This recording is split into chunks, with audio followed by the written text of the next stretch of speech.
Hey guys, I welcome you all to this session. यहाँ पे हम लोग बात करने वाले हैं कुछ इंपॉर्टेंट प्लेट्यूज के बारे में इंडिया में। नाउ ये प्लेट्यूज क्यों इतने ज़्यादा इंपॉर्टेंट है? क्योंकि often it is been seen that ये जो स्टेटमेंट बेस्ड क्वेश्चंस होते हैं बहुत समय, या फिर बहुत समय मेंस के क्वेश्चंस होते हैं, यहाँ पर कुछ प्लेट्यूज के अगर नाम दे दे और अगर आपको नाम नहीं पता, आपको पता नहीं उसका लोकेशन कहाँ है, तो आपको आंसर या फिर एमसीक्यू को टिक करने में बहुत ज़्यादा प्रॉब्लम आता है, राइट। बट आज के सेशन में ये प्रॉब्लम्स आपका दूर होने वाला है, क्योंकि हमारे पेनिनसुलर प्लेट्यू के इंपॉर्टेंट प्लेट्यूज के बारे में आज के सेशन में हम लोग यहाँ पे डील करने वाले हैं, राइट।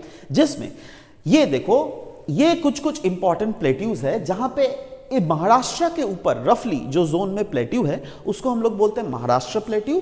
कर्नाटक के रीजन के ऊपर के प्लेट्यूज को हम लोग बोलते हैं Karnataka plateau. Then comes Dandakaranya plateau, lie करता है रफली आपका कुछ part of Andhra and part of Orissa में, राइट। एंड फाइनली आता है Telangana plateau which covers the part of Telangana as well as Andhra Pradesh, all right. तो रफली अगर देखोगे, यस, ये वाला प्लेट्यू किसका पार्ट है? ये पूरा सब कोई मिलाकर जो प्लेट्यू बनाता है ना, उसको हम लोग बोलते हैं डेक्कन प्लेट्यू।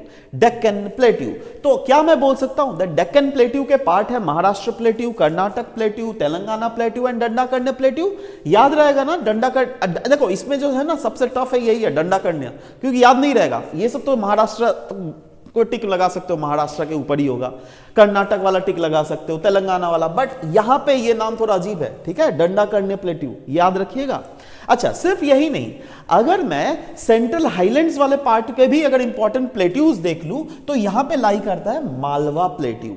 ये भी बहुत समय न्यूज में रहता है, बहुत समय तो आपको न्यूज में देखने को मिलेगा। ये वाला प्लेट्यू, बुंदेलखंड प्लेट्यू, क्यों न्यूज में रहता है पता है? क्योंकि इंडिया में ये वाला रीजन में बहुत कम बारिश होती है, ठीक है, तो फार्मर्स को बहुत ज्यादा प्रॉब्लम होता है, इसलिए बहुत ज्यादा न्यूज में रहता है। उसके बाद रहता है बागेलखंड, ध्यान देना, मालवा प्लेट्यू, बुंदेलखंड प्लेट्यू, उसके बाद क्या है? बागेलखंड प्लेट्यू, और फाइनली लाई करता है यहां पर हमारा Chota Nagpur plateau. So this is all about the discussion of different important plateaus which we get to see in the parts of India. If you want some other notes from us, please write in the comment section, we will surely come out with that and be present to in front of you. Thank you.